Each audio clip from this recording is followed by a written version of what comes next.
Right, welcome. Gosh, I know that looks like a lot of trending topics, what it is, but the thing is that everything is almost in a way linked. It really is. I mean, shutdown SA, South Africa is burning, and we can put those two together. And it just has been a very, very hard, I can't say 24 hours because it has just been, this has been growing, and we've been seeing these events on the weekend. And then yesterday, when things got out of hand, and I don't think there's another way to describe it, South Africa was absolutely out of control yesterday. It has been out of control for a number of days now, and it started and we saw it, and maybe some of us were caught a bit flat-footed at the very beginning when we saw these type of situations where people were blockading streets and also, you know, just burning tires, but it quickly escalated. And once it did, there was no doubting what was going on. And yet, we just sat back. And when I say we, I mean, where was government? Where was Nat Jones? You know, or did it have to come to what we are seeing on the screen now? Well, it went there. It is still there, and I mean, I'm not sure. And we were hoping to speak to the SANDF now. We're still trying to get hold of them to just see exactly what their role is, what they're going to be. I mean, we saw the statement from them that they'll be working.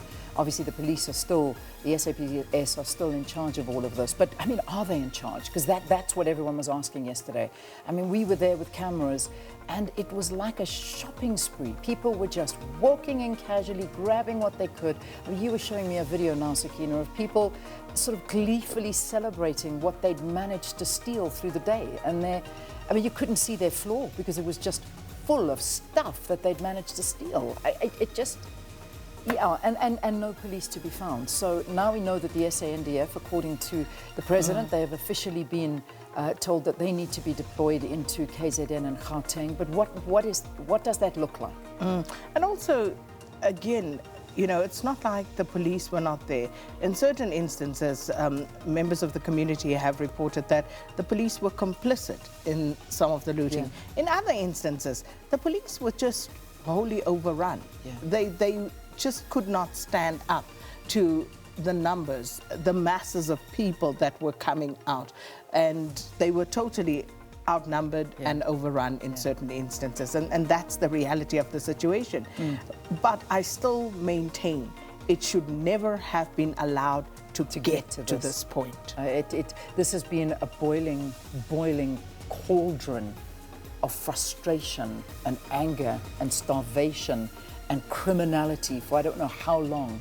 And you know what makes it worse for me is it's almost like this you almost draw a comparison between the looting that's going on and the looting of a state, because that's all we've been talking about, is how our state has been looted out of our state-owned enterprises and all these places, and now it's no different to what's actually going on and what we're seeing here. People just take what they like and leave with no consequences. And that is the problem. And this has been going on for too long, way too long. And to be honest, if we're going to be all the way honest about what's happening we need to go to the root cause of everything that is playing out. Country with unacceptably high unemployment rate, catastrophically high youth unemployment rate. I remember many years ago, I actually went onto a radio show that I was presenting, and the previous day I had driven through Eldorado Park, in a certain section of Eldorado Park that I don't necessarily frequent. And there were all these young men just idling, sitting there, doing nothing. And able-bodied young man, and I remember that struck a chord with me. I went on the radio the following day and I spoke about that. That was powder keg. It was a situation waiting to happen. And that is the situation in every township this country over, where young people are just sitting there idle. So that situation was always going to be sparked at any point. And the current political situation has provided the spark that it's been waiting for. So while that is a factor, there are other factors that need to be attended to. We cannot bury our heads in the sand any longer about the socioeconomic conditions of the majority of South African people. And we cannot have tone-deaf leadership, if I have to say that, because that is what unfortunately it feels like we have at the moment, is that, you know, they're trying to put our attention elsewhere when the reality is right in front of us, and we know what we're seeing and we know what people are feeling, and yet we're being told something completely different, and that just doesn't weigh up, and it adds to the anger, and that's the problem. All right, but yeah, I mean, we've asked you your views, so we'll get more of them. But I mean, these are just some of the sentiments that are being shared. Let's carry on our trending topics. So, I mean, SABC, this was crazy. So while the president was speaking, there were visuals in the corner of the screen of the continual looting that was going. And then we saw the looters breaking down the SABC. Now, for those of you that don't know, that's the blood bank. That's where we save blood. So then, of course, straight after that, people are like, are we a nation of vampires? Why are we breaking into a blood bank? I mean, you know, this is the kind of stuff that came out. So SABC, in fact, took over every trend last night because of what happened. It was the one moment of laughter for me amidst everything when someone said, guys, it's not that type of bank. Did they say, no, guys, ay. I mean, you just had to almost like zoom in and say, no, man, that's not the blood bank. That's not SABC. That's something else, you know. And then you look and you're like, no, it is. That is. I mean, guys. Oh, okay. So yeah, that was SABC, and of course, vampires was a big trend as well.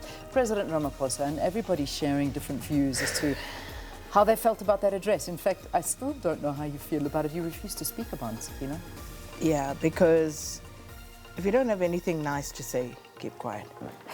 Right. Your mother taught you well. Choosing that option. She taught you well. Well, I just felt, you know, I mean, if I can speak, maybe I'll just be a bit, you know, less about it. But I kind of felt that it was a recap of what we'd already seen all day. And then we'd heard that the SANDF had already been deployed in those areas, and then we just spoke about what was going on, and then we were thanked and said good night, and please, let's grow this country together, and that's it. What was the point of the address? I don't know. That's what I was hoping you would tell me. Moving straight along, #Indians.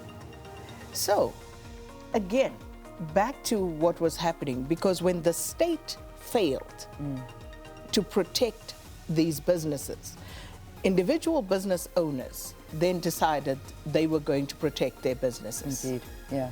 And then we started seeing a whole lot of videos emerging from KwaZulu-Natal about communities deciding that they were going to take a stand, law into their own hands and protect their businesses. And then in the main, there were videos of Indian communities who were going out and really shooting and beating up people, and then this particular trend started taking over. No, that's it, yeah. So that was the Indian trend, and it's a big one, it really is. Gosh, we've got the SANDF on the line, so I really don't want to lose them now as we go to it. But these were your other trending topics. Trevor Noah, I don't know, people wanting Trevor Noah to say something, and suddenly he became a topic of conversation. So that you'll see Trevor Noah in there, and then Julius Malema, and that was the EFF basically saying, if you bring the SANDF, then our people are going to go to the street, because we do not want the SANDF, in a nutshell. And I don't know if you want to add anything there, Sakina, to wrap it up, but I think that's pretty much so. That's it. I mean, yeah. I think we need to get to that interview with SANDF. We've lost quite a bit of time, but let's take it there. It's a big one, and we do need to know what is actually happening. So last night, as you know, the